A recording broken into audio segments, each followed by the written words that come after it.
So if you don't eat cheese or just don't dig it, pizza can still be just as enjoyable. It's all about kind of playing with your mouth and kind of confusing it, thinking something's a little creamier than maybe it is, and kind of adding a little added texture to your pizza. So I'm gonna make kind of a potato, tomato, broccoli pizza with a little caramelized onion, really beautiful. To start out, I'm always gonna start with a little bit of extra virgin olive oil right on my pizza crust, all right?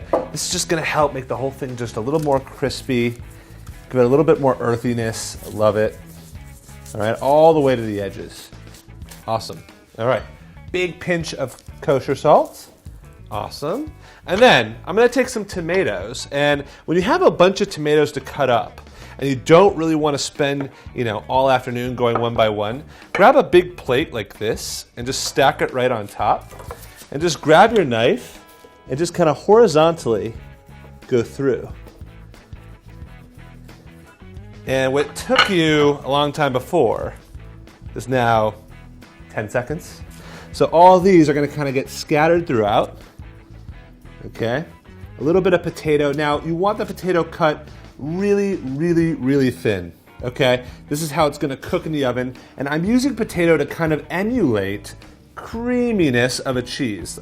Think about, a Yukon gold potato, there's a lot of starch in there, so it really, really, when it cooks through, it kind of becomes nice and golden. So I'm just gonna peek these tomatoes kind of through, that looks great. And then, this is kind of just a fun thing to do. Grab your broccoli in your hand, and just right over the top, like little broccoli couscous, you can kind of just shave right over. Gives you kind of just the essence of broccoli. Save the stems for a soup or something, but for your rustic little no cheese pizza, it's actually pretty cool just to use the little fronds of that. And then some caramelized onions.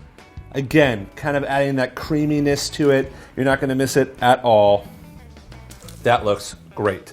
So a little bit of olive oil. Beautiful.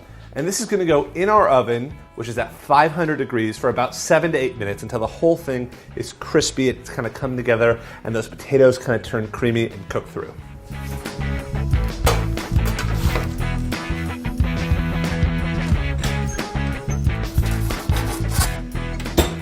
Do I smell cheese in the air? Absolutely not, and I don't care at all, because I can smell all the other veg, the blistered tomatoes. Oh, look at this. You will be so proud.